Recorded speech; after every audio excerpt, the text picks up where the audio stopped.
Okay, how are you doing? And welcome to another broadcast from Dublin Coding School. And this time we're joined by our partner, Trust and Soda. We're one of the top tech recruiters in Ireland, but we'll get to them in a moment. I'd just like to, first of all, say thank you for everyone who's tuning in. If you have any questions about anything that comes up, please type it into the chat below, and we're going to get to all of the questions at the end. So you're probably watching this on Facebook, live stream, or maybe it's on LinkedIn. So if you do see a question, type it in below. Also, if you're watching the recording of this on our YouTube channel, or you've been sent the recording or you have it, you can email in your question, and there's going to be you can email it to info@dublincoding.ie, and we will get back to you and answer any of your questions. And you'll get the email of our partner as well a bit later on. So I'd just like to say thank you guys for joining me. Hi, Aleixo, and also hi, Ronan. Hey, it's nice to be here. Likewise, thanks for having us.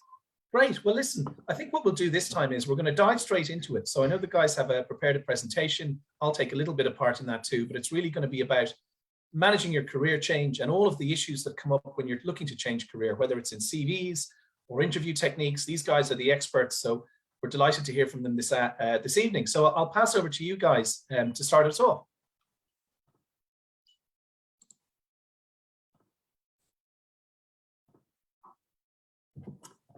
Thanks, everyone. So just as we start, I'll actually go back to the start. So obviously we're Trust and Soda. I'll give you a bit of detail about who we are. We do differ to kind of every other agency in Dublin, and we'll get into that. But we're delighted to have partnered with Dublin Coding School. Something that's very close to my heart is obviously helping the next generation of talent within Ireland specifically. I don't think we do enough to promote internal talent. So this partnership, we're really looking forward to it and growing out in 2022, Luke. So thanks very much. So I suppose a brief introduction to who we are. Obviously, Luke, maybe if you want to just give some insight to yourself and your background. Yeah, thanks. So I'm the General Manager and Company Secretary of Dublin Coding School. So we're a tech education provider in Dublin. We've been going since January.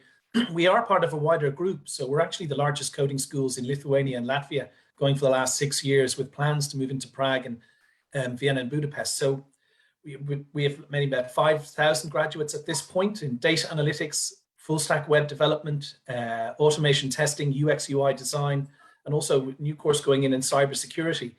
I've been myself, I have a background in tech and media and events. I've ran a couple of businesses in the UK, one focused on AI and IoT, and a couple in Ireland. But so that's really a bit about all about me. Thanks, Luke. So obviously you can see there, happy man. So I'm Dublin born and bred. I've been working, I suppose, in recruitment for around 7 years. Initially, I started out in nursing recruitment and realized that my interests lay heavily on the tech side. So predominantly, I've been working on the software engineering side within the Irish market for the last kind of 6 odd years. So I've worked with pretty much all the big players in Dublin. A big kind of passion of mine is, as I said, promoting and helping the next generation of developers specifically, but IT professionals in general. So a lot of my work will be partnerships with the likes of Dublin Coding School. I do a lot of initiatives with disadvantaged areas and places like that. So diversity as a whole is something that is, I suppose, a priority for me ongoing, which kind of feeds into who we are as business within Soda, which I'll touch upon. But I'll pass you over to my Portuguese friend, Aleixo. Exactly. I'm Aleixo. I'm actually from Portugal. Now I moved here to Dublin about 2.5 years ago.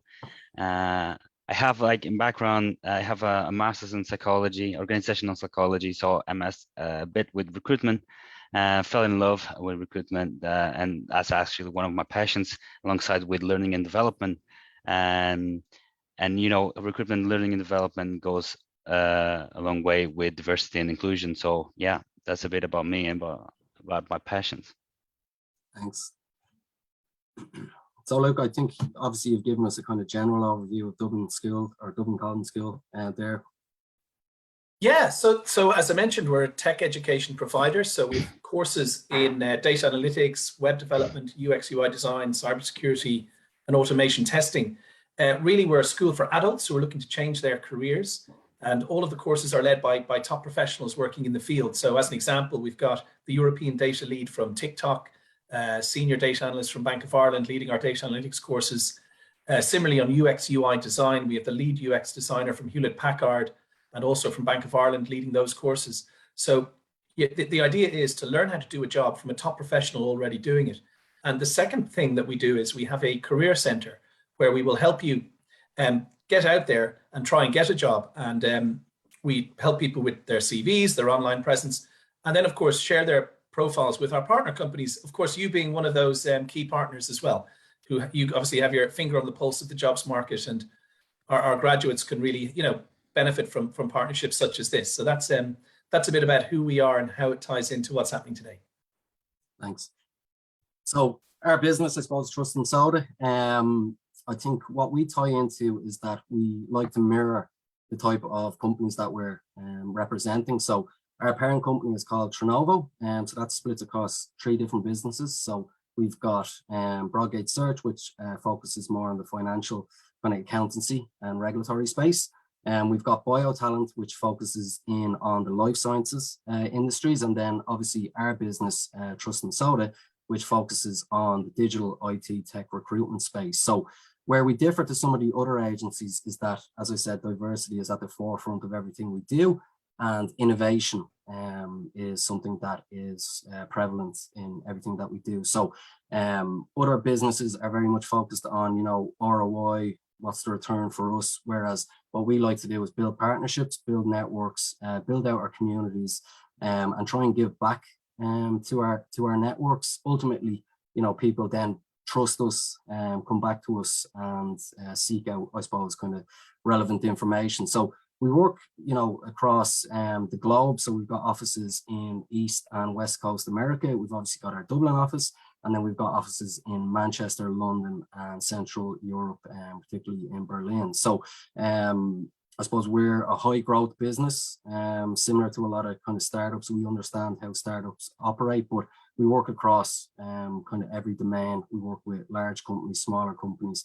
Types of roles that we fill are all tech related. Obviously, we've got, data science focused roles, UI, UX roles, we've got testing roles, and then obviously the design and development. So anything tech related, that's where we specialize. Other businesses that like to dip their toes into kind of all markets, we're not like that.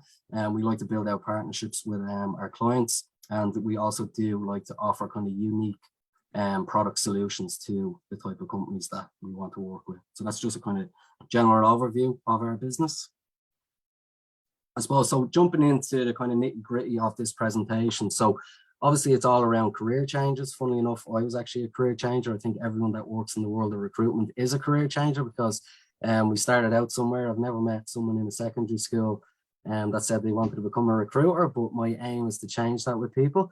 So, career changers, we've all gone through college, particularly in Ireland.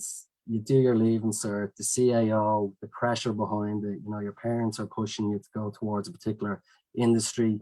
You mightn't get the right points, and I would love to go back and tell myself as a 17, 18-year-old, there is other ways to get where you want to go, be it like PLC courses, mature student route, or obviously with what Dublin Coding School can offer is tailored, learning, and I suppose in-depth learning. It's not spread over like 4 years. You can do it quite quickly. So career changers, when they get to that stage where they've gone, no, look, this isn't for me, I think one of the biggest advantages is that you actually have that mindset where you go, look, I want to change my life for the better, and I want to go about it. So I always remember being in college and meeting mature students, and they weren't going out drinking every night. They were the most committed in the course, and they seem to know what they want, and typically they do have higher results and scores like that. So that's one big area for me, is that passion and the mindset of a career changer. So seeing that as an advantage, not a disadvantage, that okay, maybe someone else has more experience, or they've got a master's or a degree, doesn't necessarily make them stand out to a prospective employer. Another big thing obviously with career changes is that you've come from a career, your experience, it isn't obsolete. kind of transition into a tech focused role, you know, you've got the soft skills. There's going to be skills that you've, you know, amassed over a couple of years in whatever career that you've worked in that will transition quite well into a tech world. So it's not just about being the best, you know, technical person, being the best coder, whatever it is, you know, working in an environment, working in a software development life cycle. It is all about, you know, articulating yourself, being able to communicate with people, to persuade, the teamwork skills that you have. So all of this will transition, you know, quite well into what you're doing in a tech environment. I always find there's like a fear towards, okay, you know, this isn't for me. I don't understand tech, you know, but there's so many different routes you can go down once you have a tech degree or an understanding of tech. And it is a really good career to get into. Like I touched upon this, and I'll say it later on in the presentation as well, but you know, it is a very good career to get into. Like if you look at, you know, a salary survey or things like that, you know, the salaries are quite high. It's not based on age, it's based on ability. So, you know, you can pretty much, you know, make what you want out of it. You know, if you put the hard work in, you can progress quite quickly. So I think from a money aspect and, you know, benefits aspect and career aspect, you know, that advantage of actually going towards a career change in IT is quite strong. So I think the overall kind of, you know, message that I'd like to give here is that, you know, see what you have as an advantage and communicate that as effectively as you can to a prospective employer. So I'm going to pass you over to Aleixo to chat about CV tips and interviews. Yeah, so I'm talking about how to make your CV more attractive to hiring managers, you know, how to grab their attention quickly. As you are aware, you know, hiring managers don't have a lot of time to, you know, go through all the CVs and applications. So you have to grab their attention quickly. So starting with the header, you know, you just want to add your name, your contact details, and most importantly, GitHub account and your LinkedIn account, right? And we'll chat about why is that important afterwards. After that, you should write a summary of who you are professionally and personally, right? So it's very important here that you talk a little bit about your professional skills and who you are as a person. You know, so include some tech skills and, you know, some non-tech skills. Following your summary, it would be good to highlight your technical skills. And of course, this is just one example, as there is no right way to do this, but it's super important for you to include this in your first page, you know, especially after your summary, because this is something that the hiring manager will take a look at it and see what tools did you use and had experience with. Okay. After that is all about your work experience, and it's about making the hiring manager's life easier. So you should break down your experiences shown like in the picture, and of course this is just an example, but it's a very good template on how to do it. You start with your title, company and years that you were in the company, and the summary of the company or the role. Okay, to complete your work experience description, you should include the technology that you used and, you know, break down your duties and responsibilities within that role. Okay, so while these were most general tips when you have a bit more of experience, you can still apply this after graduating, you know, or if you don't have much commercial experience to include in your CV. So as I said, there's always important things to mention. And it's super important to keep it short and sweet. Yeah, so and this is some of the general tips to make your CV stand out when you know, for instance, you just did a tech course with Dublin CODING School, or you just graduated, and you know, you just have your college projects, you know, maybe some personal project. So that's super important to include. So first, while mentioning the GitHub, this gives the hiring managers free access to your coding skills and the ability to evaluate it. So that's why this is super important for you to make contributions over there. The tech skills of course, as same thing in the first page, because as I mentioned, there will be a short period to evaluate all the applications, so you should always include this on your first page. It's super important. Instead of your previous roles or work experience, you mentioned your college projects and side projects. So you do the same thing as if you had a commercial experience. So name, dates, summary of the project, the technologies that you use, and the duties and responsibilities while in that project. You should also carefully read, job spec and tailor your CV to the role. So, for example, if you are applying for a junior Python role, okay, with and they have certain duties and responsibilities, so make sure you add them in your CV if you did that in your past projects or or your side, college projects or your personal projects. Finally, I think is one of the most important things as well is to be proactive. And what I mean by this is if you apply to a role and you did not receive any reply, you can always add the hiring managers or the TAs, the talent acquisition people, or if the HR person that leads the recruitment process, and add them on LinkedIn. Try to have some feedback.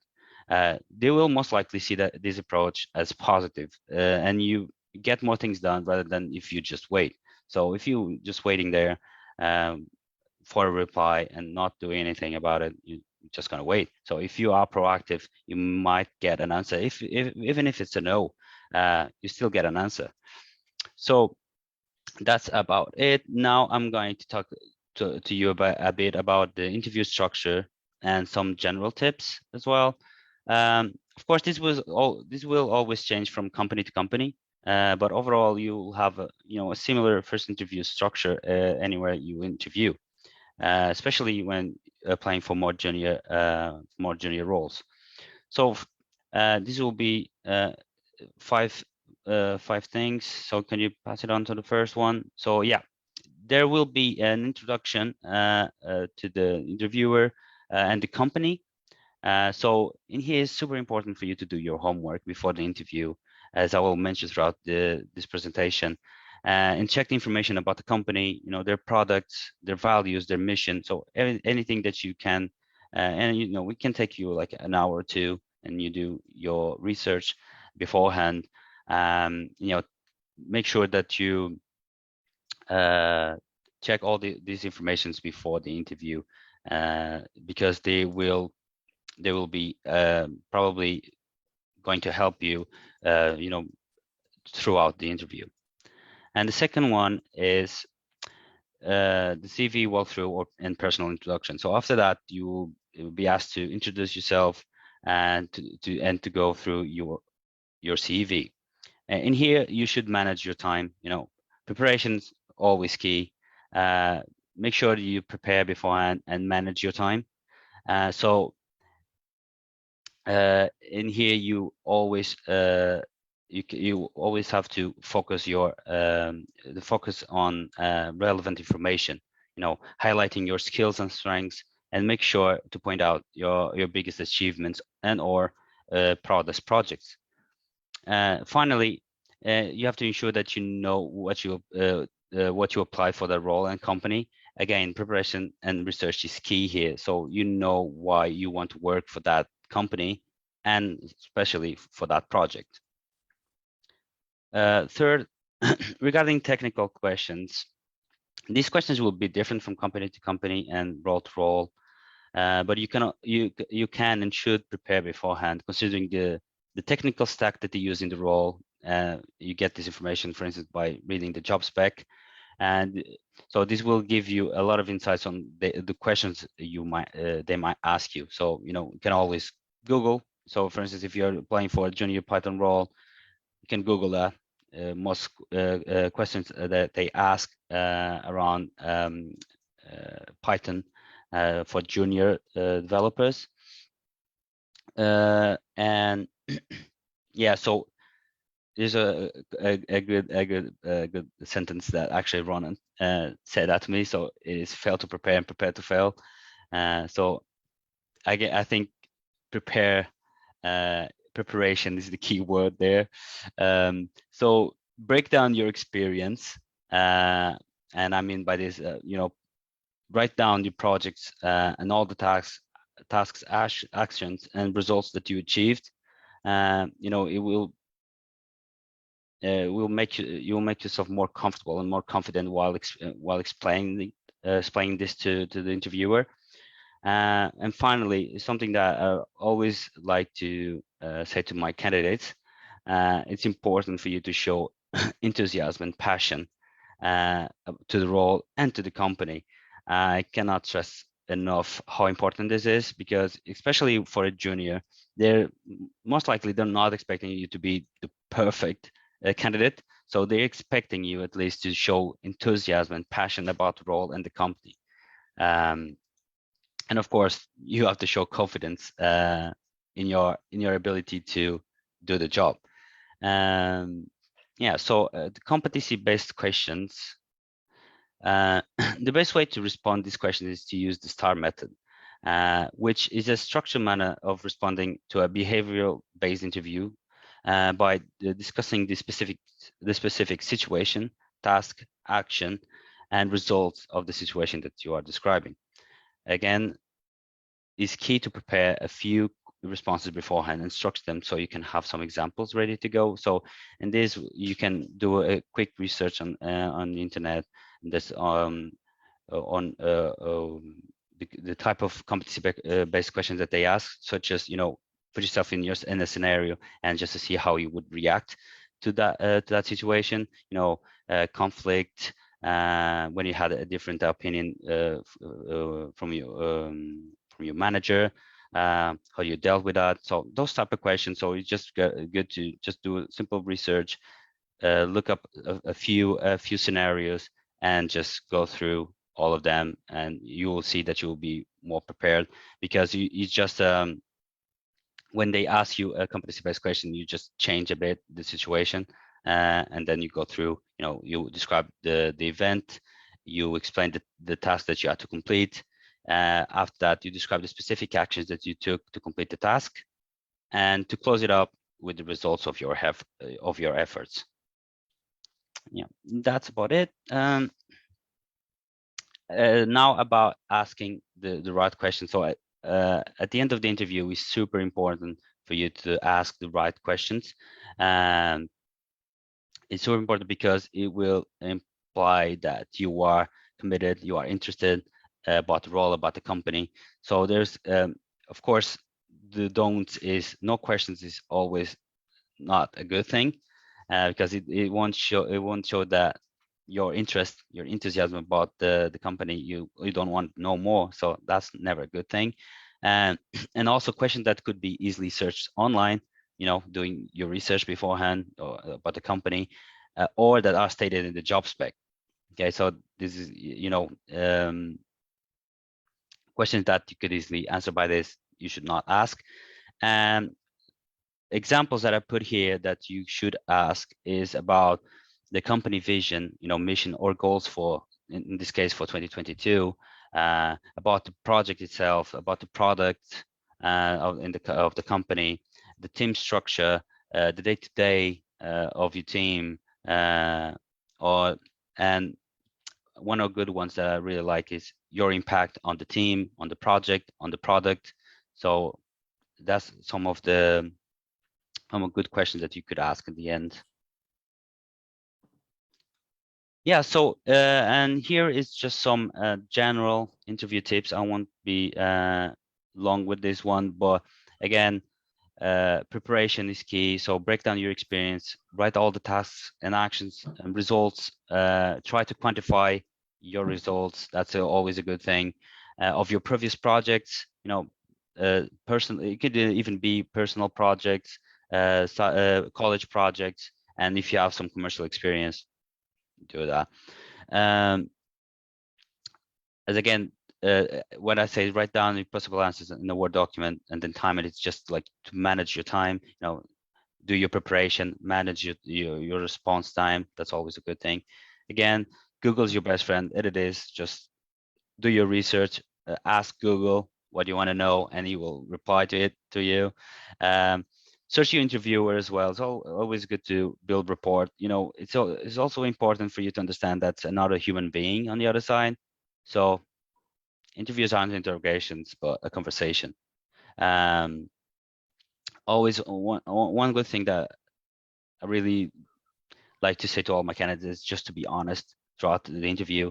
Just if you don't know a question, maybe just ask him to rephrase it, and just ask you in another way, or just simply say you don't know, because you're not expected to know everything, and you should remind yourself of that. And of course, be yourself, and remember, there's no perfect candidate out there, so you can be the one. Yeah, that's about it. Thanks, Aleixo. So I think this is very important, and it's something that I've kind of learned down the years. Obviously, I've helped a lot of junior to mid-level developers, and sometimes you come across people that have taken the wrong role, where there is a trade-off when you go to actually searching for a position. So ideally, you've got your education now, you've got your CV in order, you know what you want to do in an interview. So maybe you've got a couple of offers on the table. How do I know which is the right one for me? So I think doing your research and actually trying to get a bit more information about the companies before you make the decision can be make or break, in how quickly you accelerate your career. So, there is a trade-off between, a salary, what you will be exposed to, and the responsibility that they will trust you with. So it's like an opportunity cost. Sometimes we do see the euros and the dollar figures and we think, hey, I've been in college for a couple of years, this money looks great, but it can be an opportunity cost. So you might go into a particular company, you might be siloed on one particular area where you'll only be working on maintenance, or you're only working on bug fixes or whatever it is. So I think choosing the right company that will advance your skills, that will trust you, that will, I suppose, empower you with more responsibility, is going to develop you a lot quicker. So that 2 years in the right company could be worth more than 4 years in another company. So sometimes I do laugh when you see job specs and you say we want 4+ years of experience. How relevant is that experience? We can't just work off years of experience. It should be based on their ability. And I think the way that the IT market is progressing is that it is trying to focus more on the individual and their ability, rather than just focusing on the years of experience. So my general advice with that is, you might say, well, how am I going to know that? We are here to help. We've got salary surveys. We will always answer questions and try and help junior developers. So if people connect with our consultants, we can be that voice of reason where you reach out to us. It's not going to cost us anything, other than a couple of minutes in our day. So we're always there to help. So, maybe we know something about particular companies, what you should be looking out for. And I think this feeds back into Aleixo's question. So, if I was a grad or a junior developer going forward for a role, the type of questions that I would be asked is, tell me about a successful developer that joined within the last 12 months and how they progressed over that 12 months.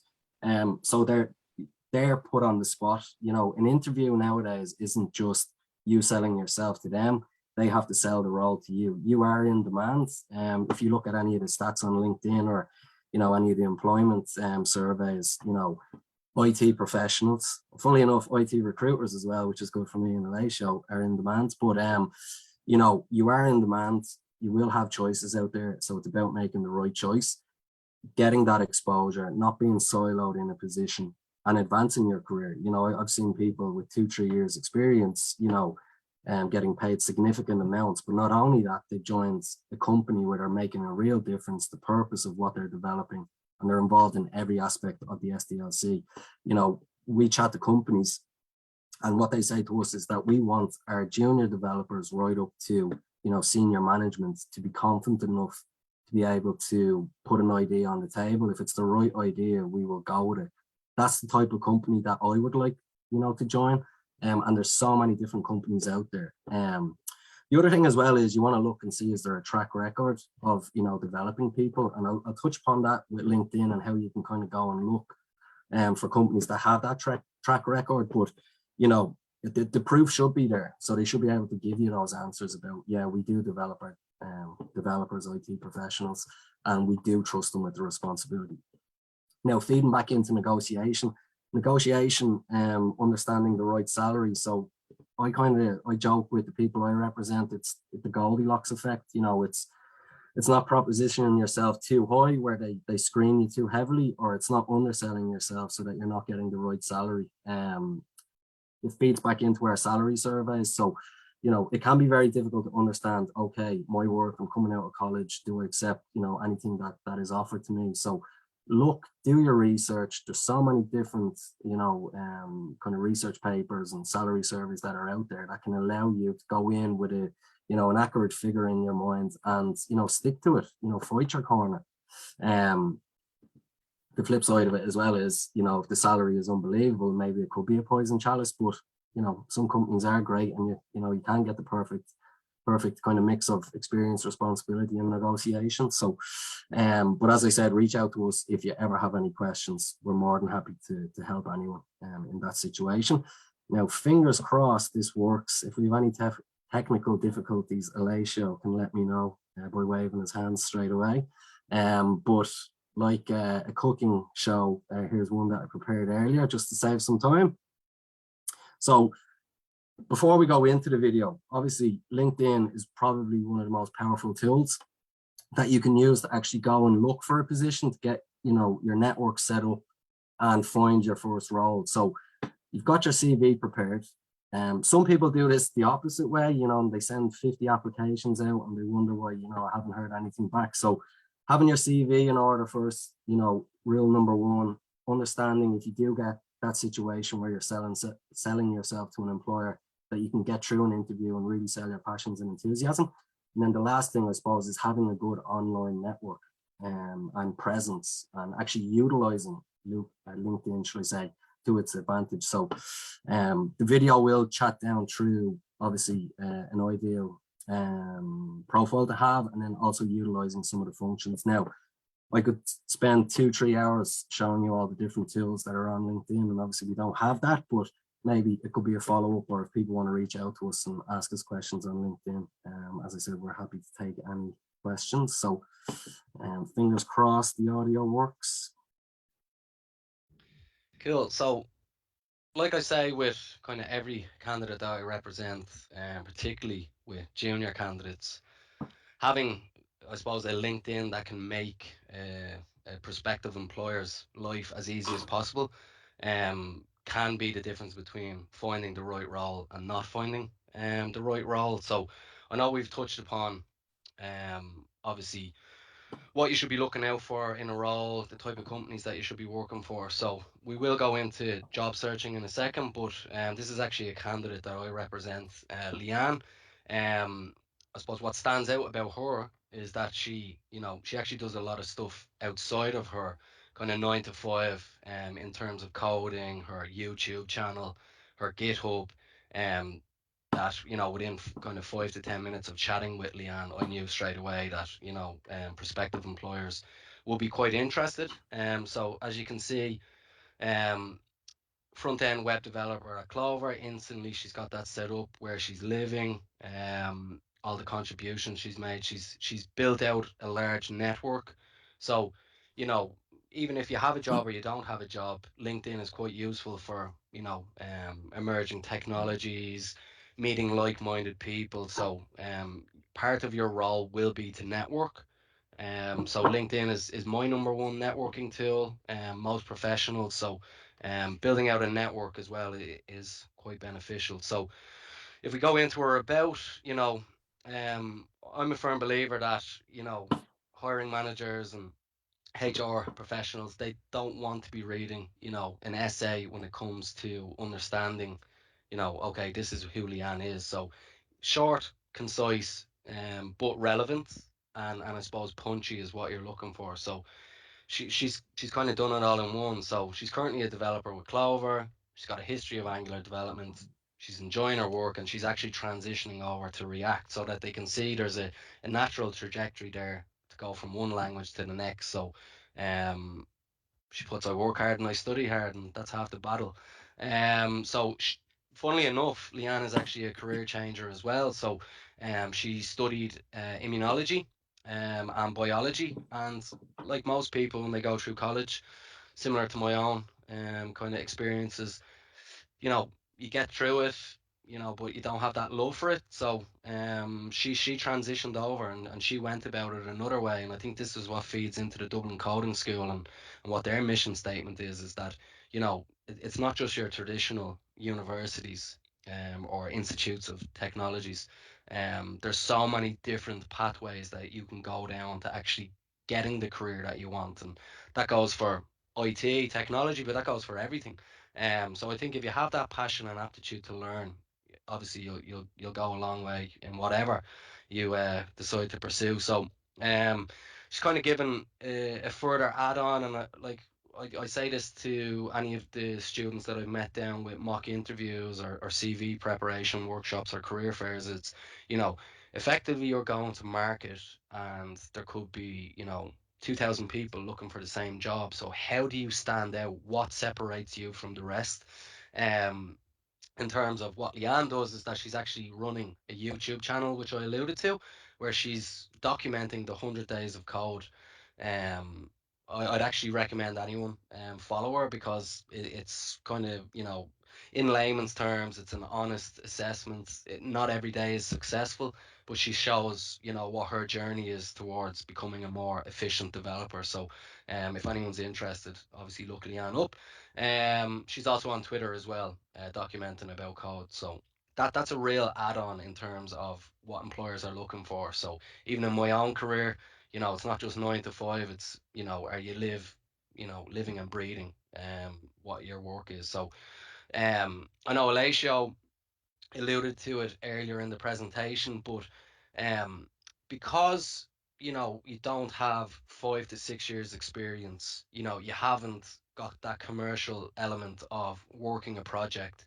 The key for anyone is to highlight their code. So I would always recommend that your GitHub link is actually on your CV, and your GitHub is on your LinkedIn, because, you know, a hiring manager can only see, you know, words on a CV. It's very difficult for them to get an accurate, you know, understanding of your level of coding. Are you following the right kind of principles? Is things clearly laid out? So having your GitHub there allows a prospective employer, and they do go and look at your LinkedIn. When you actually go to, you know, applying into roles and looking for it, you'll start to see someone has viewed your profile, and that's usually a prospective employer just checking it out, or maybe a hiring manager. So, as we always say, make their life as easy as possible. You can embed this into the start of your LinkedIn. She also has her portfolio listed there as well. So you can feature a lot of different things on your LinkedIn. So I'd always recommend that. Um, Activity is a big one as well. So, you know, are you actually contributing to LinkedIn? Are you, you know, part of groups? Are you following any people of interest? So, I would always recommend, when you make an application into a company, and I'll show you this in a second, but go on to their company page, follow the software engineering manager, anyone kind of head of IT, anyone that's high up in HR. Follow them. Show them that you're standing out, you're going the extra mile, you're really committed to finding the role that you want. So I will show you that in 1 second. Her experience is clearly laid out. Now, one kind of area that potentially other people can put in is, you know, what you specifically have been doing in the project, what your specific role was. I think people, when they're going for a role, they tend to, you know, use the we, not I. So we did this, we did that. You know, an employer is hiring you, so what they're effectively looking for is the I, not we. So we as a team developed X, Y, and Z. My specific role in that was to develop this, this, and this. I did this by using this. It's that type of terminology that kind of can help you stand out. So you can add more detail to your experiences here, detailing, you know, what technologies you've used, where you've used them, etc. But I think as a career changer and the trajectory that Leanna's gone on, I think it is a very good profile to kind of show the development.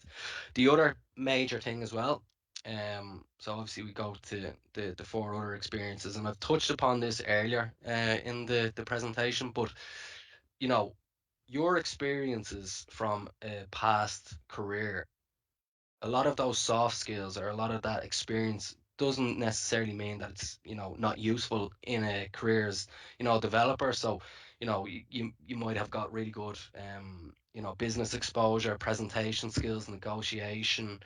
All of that is still quite relevant because you're joining a team where there is trade-offs, and you need to be a good communicator, and you need to kind of voice your opinion when needed. So a lot of this stuff, Leanne would have built up. Now she has no issues communicating, which she won't mind me saying either. She'd probably, she could sell, she could probably be a recruiter if she wanted to be. So quality control, bioprocess scientist. So a lot of very analytical. It's still science focused. So it did kind of transition over well. Big thing with employers as well is further learning, that trajectory that you're going on. You know, if you're not advancing yourself as the developer, you're going backwards. That's just the reality of it. Things can become outdated quite quickly. So, where you're getting your information, are you going towards further learning? And I think the joys of becoming a developer is that a lot of these businesses will actually, pay and contribute to your further learning if that is an interest. And obviously, if it's beneficial to the overall organization and team. Like licenses and certificates, I think is a big one. So, you know, what have you been doing in your spare time? Like a lot of these sites like Lynda, Coursera, a lot of the projects or the certificates you can actually get for free. And there's a whole list of websites that offer these certificates and courses for free that you can kind of upskill on. So having them there is quite beneficial as well, particularly at the stage of your career. You want to be highlighting everything that you've done. Volunteering is something that's close to my own heart as well, and I think you know, people hire people. That might sound silly, but all the tech companies in Dublin, that there is a clear shift towards what the purpose is, of their business. Are they contributing to society, improving lives? Like we're very fortunate that we work in this sector and that there is a lot of money generated. As I said, in previous kind of adverts for this event, we are insulated from a lot that goes on. So with that kind of fortune that we have, to have stable jobs and really good careers, we should be giving back to society. So a lot of these prospective employers will be really interested to know what kind of groups you're a part of, where did you volunteer. Skills and endorsements, I'll be honest, as a recruiter, it's one of the first things I do when I scroll down because it makes my life a hell of a lot easier. And hiring managers, HR people, are very much doing the same thing. So listing the skills that you have. So obviously Angular, JavaScript, Bootstrap, software as a service, C++, Firebase, CSS, a lot of the stuff that you'll be doing. Leanna's obviously very much focused on front end. I think the goal is to, transition out there. So, good technologies listed. Recommendations is a big one as well. So, the first thing I will do is I'll go and look at recommendations, and you kind of get an honest assessment of not only what their technical skills are, but also the personality, because personality, enthusiasm, is half the battle when going looking for a role. So it's not just about who's the best technically, it's can we work with them? Do they have the right culture fit to transition into this team? Anything else here, accomplishments, research projects, all of that, anything that you feel sets you apart, I would 100% add it in. So interests, also another thing that you can, focus on. So what are the interests? Who are the people they're following? Causes, and it feeds into that volunteering experience. But for you, I would 100% recommend before you go to market, before you start applying into roles, having a LinkedIn that really sets you apart, is it's half the battle, as I said, and it could be beneficial. Like I've seen companies commenting on LinkedIn profiles before. You know, just it's funny. Like, it can be the smallest thing sometimes that can make an impression. So let's control everything. If you have this kind of aligned to who you are, what you believe in, what your interests are, it's a really valuable tool to have. So I mentioned there like following companies. So you know, just for argument's sake, if we go on to Microsoft, um, as a business, so like understanding and following people, and this kind of feeds into what Aleixo will be chatting about as well, about when you apply in somewhere, you probably go into a large HR portal. There could be 100, 200 different CVs. You'll never hear anything back sometimes. And I think, managing expectations and not getting downhearted when you're not getting feedback, it would be impossible for any company to get back to everyone, or maybe to give feedback as to why they're not getting it. But that's not necessarily to say that you can't go and look for that. I think all feedback is constructive. But sometimes, you kind of have to go and look for that for yourself. So, like, if you go into people, once you go on to any kind of prospective employer, I would recommend that you follow the company, because you're going to see, updates about the business. You might see updates about the roles, what's coming down the line. You might see upcoming events that you can log into, such as our own event today, or other events where you're meeting like-minded people, you're networking. A lot of these places have breakout rooms where you might get the opportunity just to have a 5-minute conversation with a head of engineering, a director of engineering, technical architect, HR director, whatever it is. So, you know, we obviously miss those kind of in-person career fairs. A lot of it has gone online, but you use LinkedIn to your advantage, kind of stand out. So like if you type in like director of engineering, um, just for argument's sake, obviously you'll set this to Ireland or wherever you're looking for a role in the world, but hopefully results should come up. So like you get a lot of people that are at senior level, so why not follow them? Why not connect? Reach out and say, look, I'm looking for an internship. I'm really interested in your business. Is there any way I can help? And you know I find definitely within Ireland, but in general within the technology space, if you ask for help, people will help you, because they remember that where they were in their career at one stage. And the hardest thing is getting the first right role, which we've touched upon, and then everything kind of blossoms from there. So that would be my advice: is follow the type of companies that you really are interested in, where you feel you can make a real difference, and that have a kind of track record of developing people, and bringing them on to their next stage of their career. Because that's one of the most important things, is that it's not just about who's got the most money, who's the first offer that I get. It's do they have a track record of actually developing junior developers into senior developers, or any kind of IT role for that matter. If you search the people as well for graduates and things like that, if you see a lot of graduates within an organization, that normally means they have some sort of structure in place to kind of develop them and bring them on. And that I bring everything back to football, but some footballers join teams and they sit on the bench for 4 years, whereas if someone goes to a smaller team, they probably advance themselves a lot quicker. So that's one area I would look at.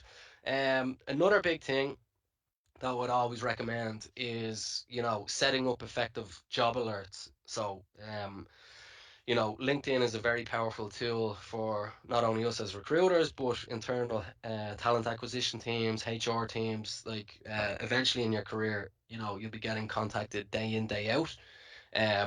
What I would say generally, for people starting out their career and going looking for a role, is a hiring team can stick a job ad up on Irish Jobs, LinkedIn, any kind of jobs board, and they will get a mass influx of applications. So it's very rare that you will see an agency actually advertising a graduate software engineer position.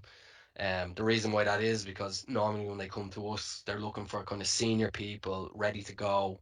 Um, they've probably tried to work it themselves, and then that's where we come in and kind of do our our bread and butter and show our skills. But you probably will get more success if you set up job alerts on LinkedIn and target companies directly for work. And the reason, as I said, is that their own kind of internal teams normally fill these positions themselves. So if you go into obviously the main page, go on to jobs, and then when you come in here, obviously I'm Irish, I work the Irish market, so I set it up for Ireland.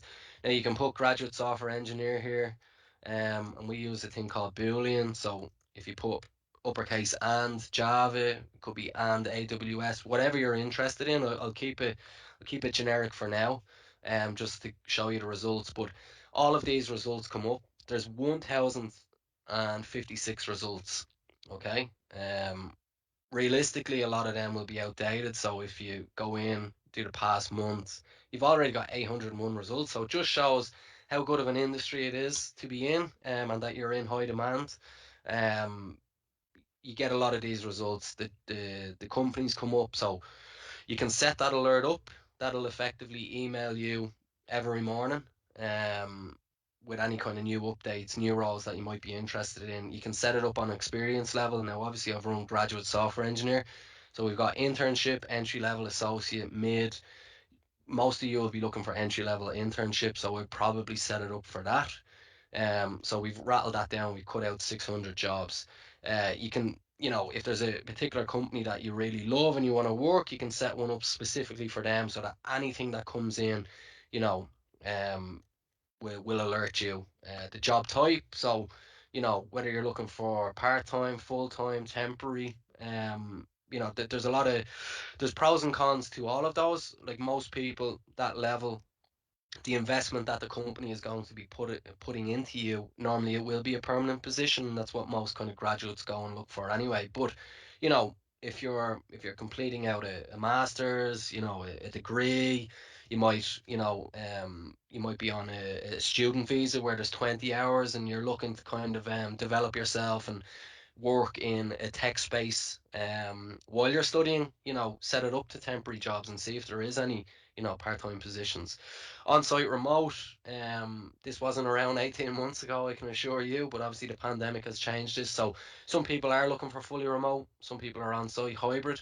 For graduates, I would say be open-minded to all of it. I transitioned into a role during the first or second lockdown, and I was onboarded fully remote. Like, it is possible. It's just the way the world is. But that kind of on-site presence, being surrounded by senior individuals that can really bring you on and you can learn from. There is great benefit to that as well. So fingers crossed, 2022 and things do open back up again. There is easy apply as well. So you can set yourself up to have your CV saved, have all your details ready, and you can basically easy apply into a lot of these jobs. Now, I'm not going to do that on this, but if anyone ever wants any advice on that, I'll let you know. Otherwise, I'll be getting contacted about software engineering jobs. So that's pretty much a kind of general overview of LinkedIn. There is groups, there's a lot of other areas, but I think from a bare minimum, and not to kind of, bombard you with too much information at this point, the key takeaways I would have today is to, at a bare minimum, have your profile set up. You can set it up to open to opportunities as well. Um, you can attach your CV. Now, we've touched upon having a CV that's tailored towards graduates and things like that. So once that's up to date and you're happy with it, you can attach it on your featured here. You can attach your portfolios, your college projects, your GitHub accounts, anything else that you're interested. So bare minimum that first and foremost, and then secondly, using job alerts to make your life easier and identify the type. Cool. So, like I said. Right there for that. But so that's pretty much our presentation. I hope it was beneficial. I'm sure there's probably questions that have come in while we've done it. We're very much happy to stay and answer any of those questions, or maybe if they're directed towards Luke and what obviously the Dublin Coding School are doing. Obviously reach out to us. As I said, I think Luke will probably echo this sentiment, is that that the hardest kind of year in any career is the first year, and it's even harder to kind of get your foot in the door. So we're committed to helping as many people as we can. So, you know, reach out, connect with Soda, wherever you are in the world, and reach out to any of our consultants. And, you know, we're happy to offer that advice. And, you know, somewhere down the line, obviously, maybe we'll cross paths again. But obviously, technology, IT, any kind of jobs related in that, it's such a cool space to work in. I love working in it. I meet so many cool people. So, you know, if you're on the fence about obviously going down that route, reach out to Luke, reach out to us, and obviously we can chat to you about, you know, where your career can go. And like, it doesn't matter where you come from. I think obviously Luke has run events with some of the career changes that they have had. So it doesn't matter where you're coming from, it's where you're going. So definitely do reach out to us, and I will stop sharing screen now and hand it back to Luke.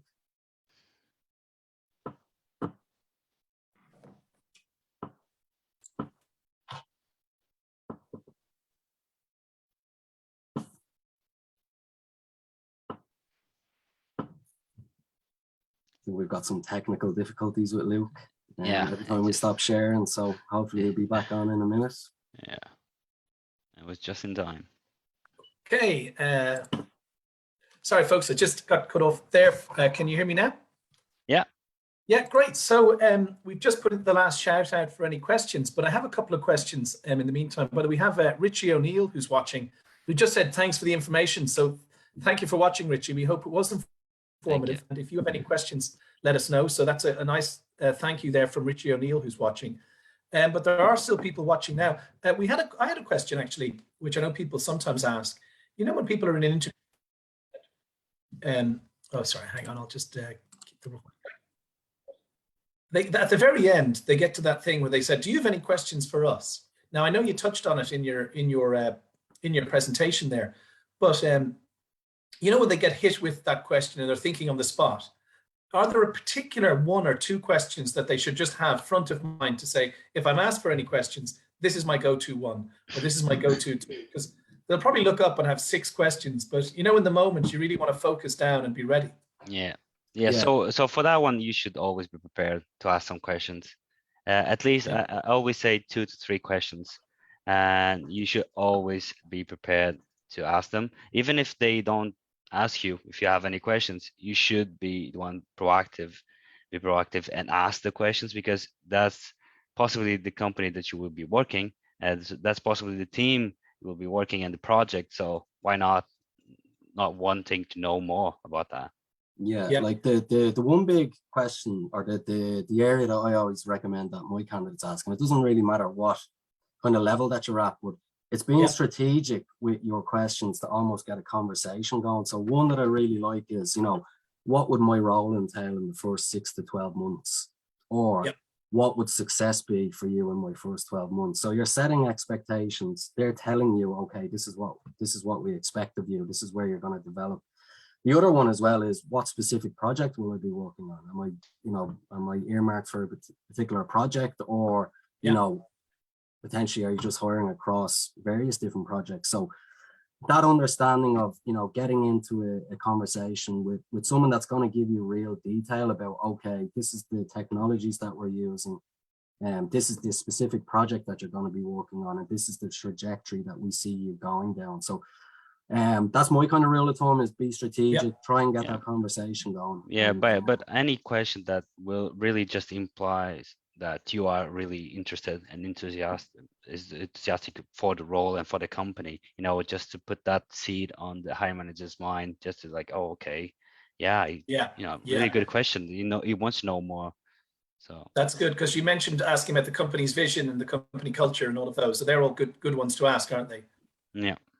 Also that, because it's, you know, hopefully you'll be working there, so, you know, try to get more information about that. Now, there's one that comes up sometimes, I know, with some of our graduates in the Career Centre, and it can be a tricky one, which is talking about salary. And some hiring managers, maybe it hasn't been in the job ad and it hasn't really been brought up yet. And then in the interview, they ask the candidate at the end, what's your salary expectation? And it can sometimes, and we've talked to graduates about that, can be a Mexican standoff where they don't want to it's almost like they don't want to say the number first. They're not telling you what theirs is, and it can be a little bit of a tricky situation. Do you have any advice on that situation? Yeah, Should you hold fire and say, you tell me, or should you tell them what you think, or what? I know some people really struggle with that. It's catch-22, and we actually thought about putting it in the presentation, and you know, we wait for this question. I'll put it that way. No, look, I'll be honest with you. I touched upon it. I think the key before you go into that interview is to have a good understanding of what your work is. So by reaching out to the likes of us or doing your research online, you should have a good understanding of what a graduate developer should earn, so that you're not underselling yourself.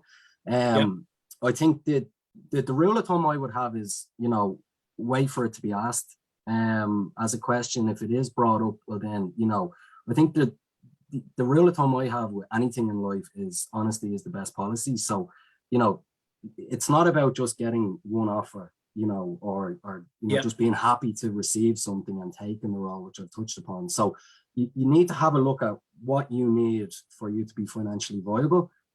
Weigh it against, is it realistic about what I can earn in the market, and just be honest and answer it. So with our help, we will, answer any kind of questions or share materials with your business so that they can do their research and look into it. But I have to say, the salaries are inflating a little bit, which is good news for all the prospective developers and IT professionals out there. So understand that, but just be honest. And if you're asked the question, give the answer that you believe to be true. So once you don't say you're looking for 100K as a graduate developer and price yourself out of the market, but it is a tricky one, and it's not a nice question to be asked, but sometimes you are asked hard questions. So if you give an honest answer and it doesn't work out, well then maybe it's not the right business for you anyway. Yeah, sure. And sorry, go on, Alexia. Yeah, I just wanted to add, like, in my opinion, this should be like transparent. Companies in 2021 and should all put the salary out there in the job description. But if it's not there, like, I think like one of the what I really like to do is just don't say a specific number, just put it in the range. If you're not comfortable. And I like what you mentioned in the presentation, which was obviously do your research, and if in doubt, talk to the experts such as yourself. So get in touch with you guys and talk about it, because you probably know these ranges, and they can go in prepared so that they can be ready for it. But I know it was something that a couple of people have asked about. A quick one just on CV. Now, I know obviously you talked it through there and there was a presentation, but just quickly, I know sometimes when we get CVs of people who've come through, there's a couple of them. Is there a preferred way of structuring them? Should you put, obviously, if your cover letter, should you put education first? Should it be the jobs? Should you have a section that has the skills? I know you touched on it there, but I know some people might be asking as well, just, is there a kind of a preferred way of laying it out? Or there's a preferred structure for sure. As I mentioned, at the top, the header, just put your contact details, your number, your name, GitHub, LinkedIn account, super important. Then a brief, a summary of your professional and personally, like who you are, what you did, just briefly. It doesn't have to be an essay, as Ronan said. So, and then it's very important. Just beneath that, just put your tech skill, your tech stack. Tools that you worked with. That is super important to be in the first page, and then the work experience. So in the work experience, just break it down to a summary of the role or the company, and then the duties, the responsibilities, and the technology that you used within that role. And and at the end, you just can include the education. Like, and you put in achievements as well in there. 100%. Like, I think one thing I would say is that working in this industry for 7 years, a senior developer's CV will differ to a graduate developer's CV, so that whatever stage you are at in your career, certain elements that you want to sell are more relevant. So obviously because some people won't have relevant commercial experience, they will have to sell their college project. So my kind of rule of thumb is the hardest thing to get a hiring manager to do is to turn to the second page. So effectively, you've got the first page to sell yourself. So making their life as easy as possible. Like, I think there was studies done, it's like 10 to 15 seconds people look at the CV Right. and kind of make their decision on it. I don't know whether Yeah, that's, you know, the right thing, but it can happen. So, you know, laying out who you are, a bit about your personality in the bio, tech skills, feed into your college projects, specifically with the tech skills that you've used, and then feed into, you know, whatever your previous experience was, your volunteering, your achievements. But I think the big thing as well is that you do embed your GitHub link and that you are making contributions to repositories. Because, you know, I've seen people that maybe, you know, were on the fence. We've sent GitHub, you know, links across them, and instantly, you know, they've interviewed them. All a CV is a way of getting to interview so that you can sell yourself. So get yourself in front of them, and that's when you can really we've actually, and I was going to ask a question which was about, is there a difference between a career change CV and a normal CV? Because a lot of CVs are written for the job you're in, if you know what I mean, in the industry you're in. But then you get people, we have people who've done all sorts of, we've had butchers come in, people who've worked in beauty salons, hotels, and it actually ties in. We've had a question come in the chat, which is similar. So maybe I'll ask that one instead of this one. And it's come from Colin McSharry, who's watching. And he says, imposter syndrome seems to be a common issue for career changers in tech. Have you seen some of your candidates overcome this? Yeah, that's from Colin McSharry, who's in the chat now. Yeah, funnily enough, like I do joke sometimes that I'm more like a counselor or a life coach trapped in a recruiter's body, but I think it's trying to inspire that confidence in people, and that's why I touched upon the advantage of being a career changer. And I think everyone, I don't know whether it's an Irish trait, obviously if this could be going out further than that, but I do think we're our own worst critics when it comes to that. So it's overcoming that those confidence issues that, you know, you're not expected to be the finished article on day one, in terms of that. So that's important to highlight, isn't it?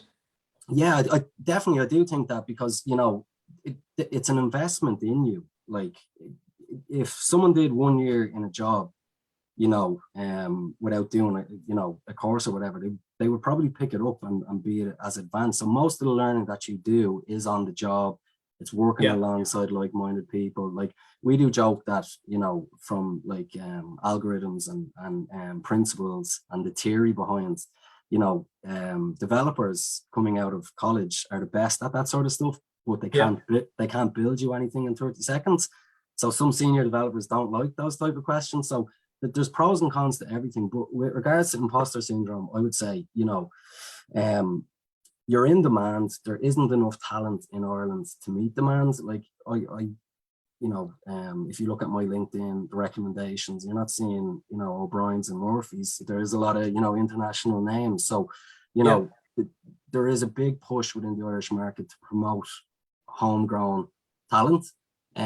So I think throw that kind of confidence issue out. You know, if you're prepared, you can sell your experiences and see your career change as a positive, not as a negative. There's no difference between having a CV as a career changer and as a graduate, because you want to focus on the tech elements of the CV, and that's the same as whether you're coming out of, you know, a 4-year course or, you know, you're going through an intensive course like yourselves. It's the exact same thing. And I might just add from the school here, our senior full stack web developers who are at companies like MedServe, Rent the Runway, and these are senior people in the industry. And what they tell us as well is that they're always learning. New stuff comes out all the time. Exactly. So they're always learning. And they said it's almost impossible to learn everything out there, every coding language perfectly. So you have to go in with an attitude of, I'm here to learn. I'm starting at a certain point, and I'm moving on the journey through it. So you can kind of replace an imposter syndrome with an attitude to learn in a way, and don't be afraid to ask. In regards to that, and to sell yourself, it just, you know, one of my advice would be to tailor your specs, your CV to the role that you're applying. Yeah, well, that's an important point actually I was going to ask you about. So would you advise, because, you know, people put the CV together, takes quite a long time. They've watched this, or they've maybe had a consultation with one of you guys. They've written their CV, it's taken them quite a long time, and they think, right, that's the document, and then they send it to 100 people. How much should they be tinkering with it and changing it for each role? Yeah, definitely you should read the job spec first, because there's as I mentioned, hiring managers don't have a lot of time. And Yeah. it also depends on the company that you're applying for. So if they have a DA team, they probably have more time to look at to screen your CV. But if, for instance, if you're applying for a startup or something like that, there will be no feel little time to just see all the applications. So they will focus on main things, and those Yeah. main things keywords are the ones that are in the job spec. So if they see those keywords in your CV, you're getting more chances to get an interview, Yeah. rather than if you don't have those keywords there. Very good. I'll maybe just ask the last question, because I think there wasn't any more in the chat. So if anyone does want to ask a question, now's the time, because we'll be signing off. But one last question was, and I know this came up with a couple of people we spoke to in the school, was they were afraid that maybe their CV wasn't even being read by a human after all, and that the first scanning was being done maybe by an algorithm, or it's just looking for keywords. And is that true sometimes, that maybe it's being scanned before it gets to a human? And if so, are there ways to get through with keywords and things like that? I suppose it's very difficult to kind of answer that question without the context. But what I can say is that I touched upon it in the presentation, is that you kind of have to come with the thought process that there is a lot of demand for junior roles. If I stuck up an advert tonight, I could probably wake up in the morning with 50-60 applications in the space of 12 hours. So it's setting yourself apart. There is technology out there that obviously parses CVs in and looks for keywords, and I have to be honest, I've used some kind of AI tools in the past, and I think I will be very fortunate to stay in a job, because I don't think they'll catch up with the human beings on that one. But it feeds back into, you could be going into a portal, or likewise there could be some sort of technology that is trying to strip it and get it in. Like I think that's why we're so effective in our job, is that we can sell the person and the technologies behind it. Whereas if it's just black and white on a system, it's not picking up everything about you. So don't take, if you apply in and you're getting knocked back, and I've chatted to people before and they're all really frustrated with it. I've applied into 50 roles and not hearing anything back. So that's where this question comes from, isn't it? It's really, that's what it is. Yeah, 100%. It's follow the people. So do your research. Like, I can guarantee you, someone that I'm not saying now go and harass every hiring manager in the world and look for feedback off of them, but I'm just saying try and stand out. Follow the type of people that you want to work with. And as I said, if you reach out and say, look, I've applied in everywhere, I really want to join your type of organization. I'd love to know maybe where I'm falling back, or if you could help me just. And if that might resonate with someone and say, okay, why haven't been talking to someone like this, So you've been there. Yeah, of course. Like, like, as I said, I don't know whether it's an Irish trait or just in tech in general, but I find when you do ask a question, or you ask for assistance or some guidance, that within the tech world, most people are very nice people, and culture wise across a lot of different businesses, tech people, are very open and collaborative anyway. That's why they're in that type of a role. So they will point you in the right direction. Or, by going to meetups and asking where am I falling back? But likewise with us, it could be a simple thing on your CV. So if you do reach out to us, we could guide you in the right direction. But this feeds back into getting your CV right, getting your online presence right, because it's so easy, like I showed with that easy apply, to go into 50-60 different companies and you think, that's my job done, I'll sit back and wait for the interviews. But it's about being proactive, it's about standing out. Like, that's a question I used to ask junior developers: what sets you apart from the rest of your class? Where would you put yourself in that class, just to see the reaction? So if you can't sell yourself with that regard, you're not going to get into that interview setting. Yeah, sure. And you mentioned there, so with the CV, to talk to someone like yourself. So I think that was it for the questions. So if we start wrapping this up now, if someone is watching this or even watching the recording, I know you flashed it up on the screen there, but do you want to just tell them again how they can get in touch with you guys? And maybe just so ideally reach out across all platforms. So if you want to follow us on Instagram, Facebook, search us everywhere. I think we are on TikTok as well. I think TikTok is the new one. Yeah, we're trying to get trendy. But no, like specifically on LinkedIn, follow us. follow Trenovo, Trust and Soda, all our businesses. And specifically, if you want to reach out, if you're based in Ireland, obviously I manage the Irish team, Aleixo is on the team, but we have a team of consultants there that are in specific areas. So, you know, whatever way you're going down that route, we're always happy to help and reach out to us. You know, we'll always try and get back to everyone as soon as possible, and you know, help you on that journey. And Great. you can also connect on LinkedIn. So you can. And do you have a specific website or email for anyone who might be watching now, just the people on this specific event? Yeah, so our website is Trust and Soda. So if you type in Trust and Soda on Google, it will come up. And then obviously follow us. So Trust and Soda on LinkedIn, you'll get through to the right people. Obviously, Ronan Connell is my name and Aleixo Sousa. So if you get set up on LinkedIn and follow us there as well, we'll be able to get back in contact. Great. So all the contacts there. So there you go, folks. And I'd like to say again, we're delighted to have Trust and Soda as our partner. And hopefully we can do another one of these events early in the new year as well. And as you said there, they're on all of the channels. So you can even Google Trust and Soda, find their website and get in touch. And if you do want to if you have any questions about this event at all, or anything that maybe you didn't ask, or maybe you're watching the recording, you can get hold of us. We're at dublincoding.ie, or you can email in your question to me, Luke at dublincoding.ie, or the info at dublincoding.ie also works. So look, thanks for watching, everybody. And I'd also like to thank you guys for thank you. Look. Well, and whether you're watching live or watching the recording, thank you very much and good evening. Have a good evening. Bye-bye. Bye-bye.